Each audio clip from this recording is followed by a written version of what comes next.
Hey guys, I hope you're all doing well and welcome back to the Automation Campaign, where in today's episode I've got something very exciting planned.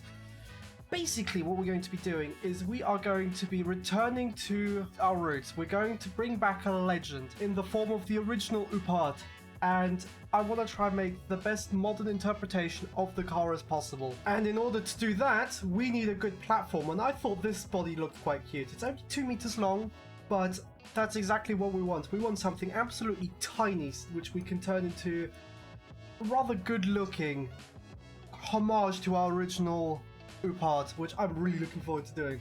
So we've got partial aluminium monocoque for the chassis with corrosion resistant steel chassis material. And the rest is pretty much standard stuff, so front transverse engine placement, McPherson struts, semi-trailing arms, just the normal stuff. And in terms of engines, we're going to go with our new 4-cylinder, the 1.6 litre. So we're going to go with the Eco variant first, the 100 horsepower, and see if we can do slightly the more powerful one, the 125 horsepower one. So yeah, front wheel drive, we're going to do it as a manual, as a 5-speed. And it has a reasonable top speed actually, so we'll do a bit of overdrive on it. Shorten the gears so that it's perfect for city use. And yeah, pretty much the rest of it's going to be very standard. So hard long life tyres will make them 185s. That's a decent size to go for. We'll go for 15 inches on the big rim model. We'll go slightly larger on the tyres, bring them out because this looks very weird otherwise. And yeah, we should have a good base to go off in terms of the wheels. It does look very weird, I do like it though. Alloy rims, we'll go vented one pistons on the front, and actually let's go drums on the rear since this car isn't fast. So that should be fine. We'll go with a semi-clad on the tray. We will go with... Why is there only 2 reduced size seats? Why? Alright, we'll have to figure that out. We'll go with just a standard CD, standard interior, and that's rather annoying. We'll go with, electric power steering, we'll go with traction control ABS, and yeah, we'll go with progressive, we'll go with adaptive dampers and semi-active sway bars to give this car a nice ride, and yeah, we have a really good platform to go off of here. So let me do some tuning to this car, make it look good, and I'll be back with you guys soon.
And here we have it, our new Uppat, and honestly, I absolutely love this car. It is exactly what I wanted it to be. It looks somewhat similar to the original one, which is the most important thing. I've had like little things with the under tail light intakes because the original one, I believe, was rear-engined. Then with the air intake in the back, or the air exhaust in the back, well, this one's fake, but it's design purpose. And then the interior just looks amazing, and it's just little things that make this car just so nice, especially with this little smile this car's got in the front. It's got character. It's something that I've really wanted to do with this car, is just to give it character, and that's exactly what this car has. So yeah, let me work on getting the second model up, and we'll be there selling them shortly. So let's get this car up for sale. All I've done with this model is actually, let's change the color so I can show you guys. I've made the tires slightly wider and extended the gearbox, the top speed of the gearbox, mainly because the top speed has increased to 228. The 100 horsepower model has just under 200 kilometers an hour top speed. So yeah, this seems like a pretty good top speed for a car like this. Very good top speed actually.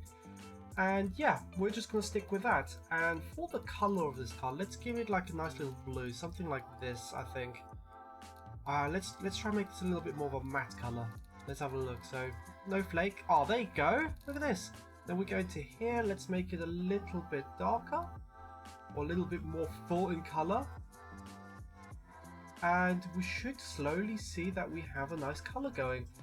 Like I said, me and colors, I mix horribly with colors, so I don't know if this looks good at all. But you know what? This will do. This is a good color. Because colorblind doesn't really work well. But yeah, I'm really happy with the design of this car, so let's get it up for sale. So what we're going to do is we're going to target an engineering time of 20. That is a very quick engineering time. I was going to try and target when the inline 4 releases the 1.6 liter. So we can really go cheap on this. Really learn a lot on the car and increase the reliability on it like a crazy amount. Optimize the process. I think it releases in, what did I say, 6 years?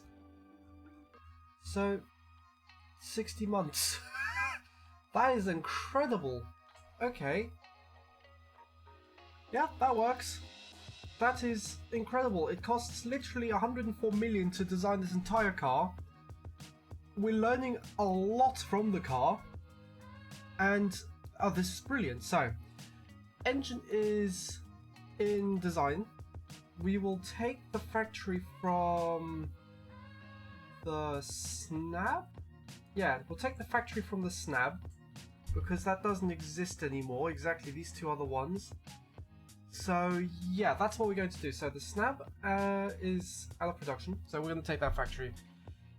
This is the point where this game starts getting a little bit complicated with trying to figure out which factory is which, because sometimes you get mixed up and then you accidentally choose the wrong factory. But let's see how many cars we produce. We produce 12,000 cars. That is just crazy.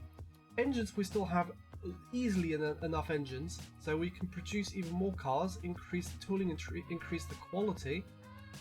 And yeah, so let's increase worker quality a little bit, reduce their wages, but actually let's increase their wages. We'll be friendly. So 80% worker wages, increase in quality, which means we produce 14,000 cars now, which is just crazy.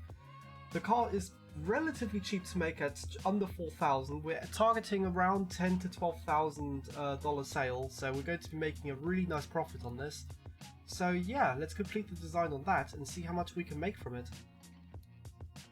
And so the forecasts say we're making not as much money as I expected, but this is going to be one of those cars that grows over time, so that it's going to be a bit of a cult, like a cult car, where people just follow it and it'll sell more over time. So it may not have the initial desirability that I was expecting, mainly because I think the amount of time it takes to make this car. So yeah, I think we can work with this. We're making profit, so that's a plus. So we're definitely not going to be losing any money on this car. It's really cheap to make this car as well. So yeah, let's see how much it actually costs. 400 million. This is one of the cheapest new cars I think we've ever designed. I don't know how exactly we've done this, but 300 million, that includes the factory as well and everything, so that's just crazy. So let's sign off on that and take the car into BeamNG Drive. And here we have it in BeamNG Drive, and my goodness does it look awesome! For some reason a lot of the chrome pieces ended up turning white. Not exactly sure why that happened, but we'll have to live with it. But yeah, I absolutely love the design of this vehicle. It looks so cute. It's just a teeny tiny car, and I even love the way that the Swedish flag on the side of the car came across. I think it looks amazing. It is reversed on this side because I forgot to do the thing, but yeah. It's not slow, look at the way it just accelerates. I've decided to go on this map because this map challenges the suspension a lot more than a lot of the other ones do, and I want to see if this car actually can take a bit more of a beating, because I feel like this car could end up becoming like, this car is just a cult car. It's just, I can just see how this car will be loved in the future. But driving along, this car just it just puts a smile on my face. The way it drives, the steering is nice and precise. It doesn't have much oversteer, it doesn't have much understeer. It's just the perfect little city car, and the engine is quiet as well. Like, really quiet. I can barely even hear it. It's such a lovely car to drive. I'm doing this road at pretty much 100 kilometers an hour, and you wouldn't even tell. Oh, it's a little bit of a sporty corner right there. Let's give it a little bit of throttle. See what happens. There's a tunnel coming up. The suspension is quite stiff for a road like this, I've realised, but I needed to do it just so I could get a bit of cargo capacity into the car, but I think it doesn't matter. I don't think it's that bad, because it means that the driver inside of it will know exactly what the road is, what's happening around the car. Like, you'll feel how each wheel reacts to the road, so you can better adjust the way you drive to it. And it's just little things that make this car just perfect in my eyes. And here we have the Advantage model, the 125 horsepower model. And I mean, I didn't change anything from the way it looks, but I still think it looks amazing. I don't know, I just really love the design of this car. The interior with all the fabric inside of it really works for me. For some reason it came across a little bit weird, but I think it's really good looking. I love the way that, because I decided to do a bit more fabric on the inside to try and give this car a more sort of old feel to it, a more of a classic feel to it, which is pretty much exactly where I went with the whole design of this car, with the intakes on the front of underneath the headlights, and yeah, with the Swedish flag marking the fact that this car, the brand is from Sweden.